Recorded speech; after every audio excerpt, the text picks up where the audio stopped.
Les Madridistas, victoire du Real Madrid à l'extérieur pour cette première journée de Ligue des Champions. C'était compliqué, on a souffert.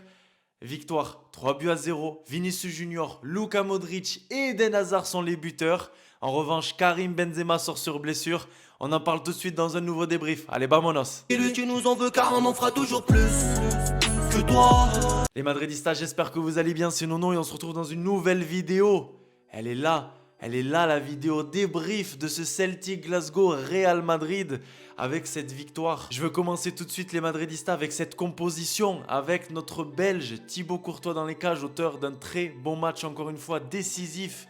Notre ami Courtois ce soir. Sur le côté droit, Dani Carvajal que j'avais trouvé plutôt moyen face au Betis Séville. Il n'y avait pas de débrief vu que j'étais à Madrid en direct du stade. Charnière, Militao Alaba avec cette blessure de Militao qui sort à la mi-temps remplacé par Rudiger. Et après, il y a mon coup de gueule qui va passer dans quelques minutes, qui va arriver concernant Carlo Ancelotti et sa gestion de l'effectif et de la défense. Je sais qu'on est nombreux à penser la même chose. Sur le côté gauche, Ferland Mendy qui s'est arrêté à Valdebebas. Je vous invite à aller voir la vidéo où les joueurs se sont arrêtés à Valdebebas. Ça fait plaisir. N'hésitez pas à lâcher votre meilleur petit pouce bleu. Et puis, milieu de terrain. Le milieu de terrain composé de Tchouaméni, de Toni Kroos et puis de Luka Modric. Et puis l'attaque avec ce nouveau ailier droit qui est Fede Valverde qui s'est également arrêté à Valdebebas. Et puis Vinicius Junior sur le côté gauche et Karim Benzema qui est sorti sur blessure à la pointe de cette attaque. Rapidement, donc pas de Rudiger encore une fois dans le 11. On l'a vu face au Betis, il a joué 4 minutes 30. Il s'est chauffé. Je vous en parlerai un petit peu après, mais face au Betis, j'étais plutôt énervé de ce match-là. Ce soir, je ne le vois pas débuter le match. Donc encore une fois, je suis énervé. Un joueur de ce calibre-là, un joueur de ce niveau-là, qui en Ligue des Champions ne joue pas, qui ne joue pas face au Betis Séville. J'espère qu'il va jouer le match entier face à Majorque. À voir les nouvelles concernant Militao et du coup aussi les nouvelles concernant Karim Benzema. J'en parlais avec mon père la saison dernière. Pourquoi j'étais pas hyper fan, hyper hypé par l'arrivée de Rudiger? Non pas parce que c'est un mauvais joueur ou que voilà, je trouve qu'il est pas bon sur certains aspects, etc. C'est parce qu'on le sait, Carlo Ancelotti a du mal à faire tourner. Il nous disait en conférence de presse, la idea este año es de rotar más. Donc l'idée cette année, c'est de tourner un petit peu plus. Et cette saison, on se retrouve encore une fois avec cette défense qui ne bouge pas, qui ne bougera pas. Et c'est même Sergio Quirante qui nous le disait sur son Twitter. L'idée pour Carlo Ancelotti, c'est vraiment de garder Carvajal, Alaba, Militao et Mendy. Moi, je pensais que petit à petit, Mendy allait sûrement se retrouver sur le banc ou que la rotation allait se faire de manière active et qu'on allait voir Rudiger, qu'on allait voir Mendy échanger leur place, qu'on allait voir peut-être Alaba à gauche et donc Rudiger dans cette charnière centrale avec Militao. Finalement, ça se passe pas. Alors, peut-être que je m'excite. Et là, à vous de me dire dans les commentaires, non, tu t'excites un petit peu. On est seulement début septembre. Ça va arriver. Les matchs vont s'enchaîner. Donc, il va devoir faire tourner. Mais pour moi, s'il n'y a pas de blessure comme ce soir de Militao, ben on ne voit pas encore Rudiger. Et moi, j'aime pas ça. Et après, il ne faudra pas s'étonner s'il se barre cet été ou cet hiver parce qu'il aura joué 3 matchs. Enfin bref, peut-être que je me trompe et qu'on le verra un peu plus souvent dans la saison. Mais moi, c'est mon coup de gueule de la soirée. Et ça m'énerve un petit peu de voir un joueur de ce calibre-là sur le banc et pas le voir enchaîner les matchs. Au milieu de terrain, Tchouaméni, maintenant, après son match face au Betis, après son match face à Vigo, etc., on sait que ça va être le titulaire devant la défense. C'est le remplaçant naturel de Casemiro. Et tant mieux vu l'investissement qui a été fait pour ce joueur. Accompagné de Toni Kroos, excellent ce soir à mes yeux.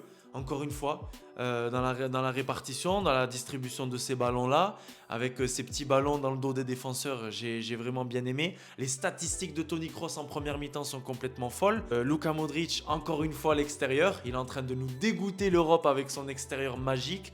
Même le gardien du Celtic n'y arrive pas. Et puis Valverde, excellent encore une fois. Vraiment, Valverde, ça continue, ça performe encore. Je préfère quand Valverde est dans un milieu à 3. Encore une fois, c'est mon avis, les Madridistas.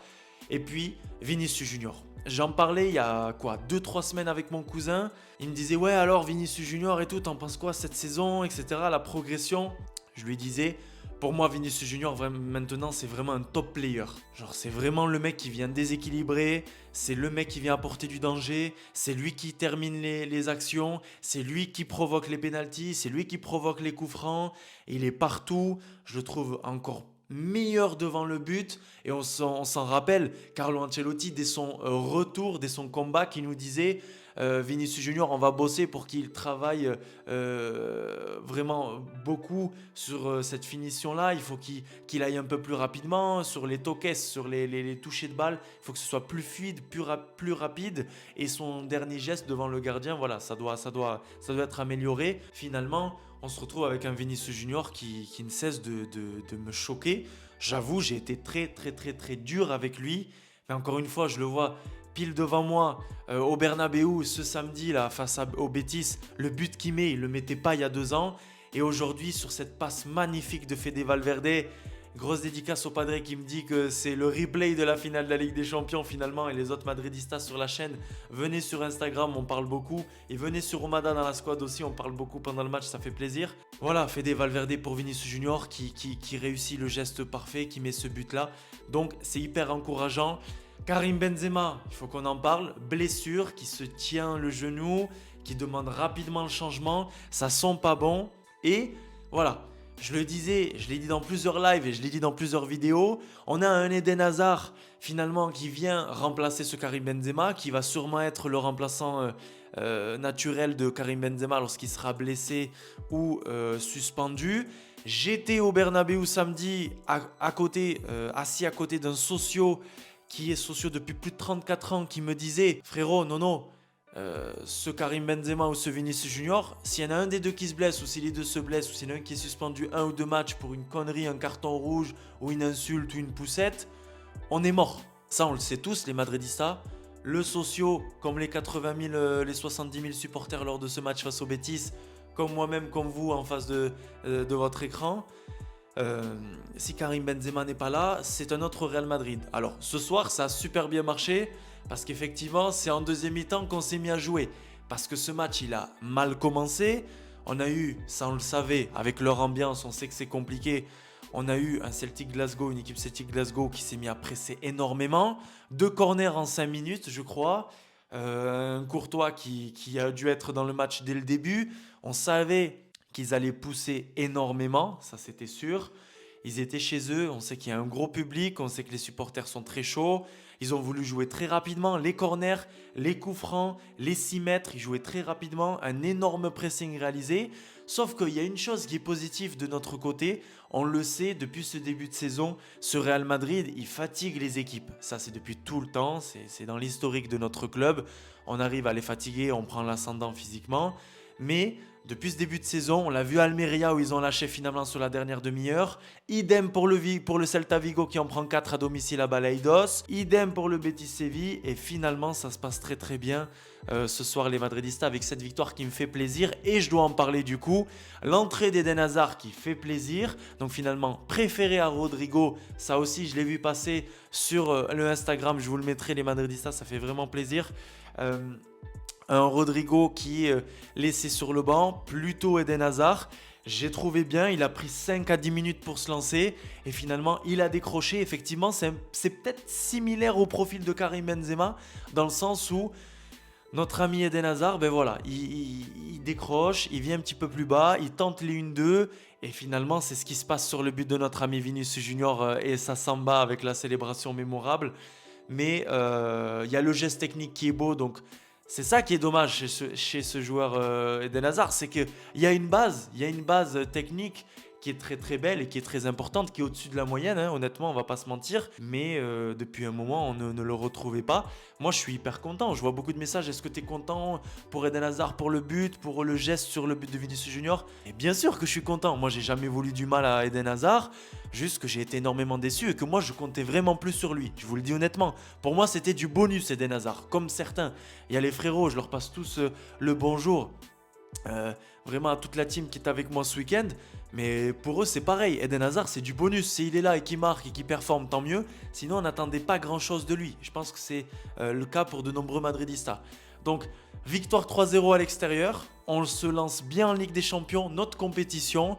On a mangé le Celtic Glasgow en deuxième mi-temps. Cette équipe est rassurante et il y a des bases solides. On a réussi à marquer 3 buts à l'extérieur en Ligue des Champions sans Karim Benzema, notre meilleur joueur, notre élément principal, notre élément central dans cette équipe. Donc les Madridistas, je suis plutôt très content. Maintenant, j'attends de Carlo Ancelotti de voir plus de rotation. Pourquoi pas Ceballos ce week-end face à Mallorca. Je crois que c'est dimanche 14h. On se retrouvera dès samedi pour le Before normalement. Il y a un petit peu moins de vidéos, les Madridistas en ce moment, c'est voulu. C'est comme ça, c'est juste un petit peu moins de Before. Mais les débriefs seront là et on va repartir à fond. Merci pour les stats sur la vidéo de Valdebebas. N'hésitez pas à me dire dans les commentaires, vous, ce que vous avez pensé de ce match. Vos flops, vos tops. Dites-moi ce que vous pensez de la non-rotation de Carlo Ancelotti pour le moment. Dites-moi les Madridistas ce que vous pensez de Rudiger et de Carlo Ancelotti, ce qu'il est en train de faire avec lui. Est-ce que c'est pas frustrant pour le joueur? Est-ce que vous êtes frustré de cette situation-là? Et puis à la Madridina Damas, une première mi-temps très compliquée, mais on savait que ça allait être dur à l'extérieur et face à cette équipe du Celtic Glasgow. Et puis en deuxième mi-temps, le Real Madrid a pu performer. L'extérieur de Luka Modric est en train de dégoûter l'Europe, je me répète. Vinicius Junior ne me surprend plus, les Madridistas. Vinicius Junior est un top player mondial et je le répète et je l'assume désormais. Désolé Vinicius de t'avoir énormément critiqué. Dites-moi aussi ce que vous pensez de ce petit micro qui régale, qui fait plaisir. Moi je me sens bien, je me sens à l'aise comme ça. Manque plus que je sorte un petit peu dans les rues pour faire un petit peu de micro-trottoir et aller demander les pronos de tout le monde dans la rue. Ça peut me chauffer, n'hésitez pas à dire dans les commentaires ce que vous en pensez. Mais voilà, le Real Madrid en mode Real Madrid sur cette deuxième mi-temps, ça fait plaisir. Et maintenant, objectif Liga, on continue. Ce sera dimanche à 14h face à Mallorca, l'ancienne équipe de Marco Asensio. Rappelez-vous, la saison dernière, c'était incroyable avec ce triplé de l'Espagnol. À la Madridina Damas, n'hésitez pas à me donner votre avis dans les commentaires, à vous abonner si vous découvrez la chaîne, à partager, laisser un petit commentaire. Et nous, on se retrouve dès ce week-end pour une nouvelle journée de Liga à la Madridina Damas. Et il y aura sûrement une vidéo pour suivre l'état de notre Karim Benzema. Ciao, ciao les Madridistas. Allez, vamos, vamos. On peut le faire.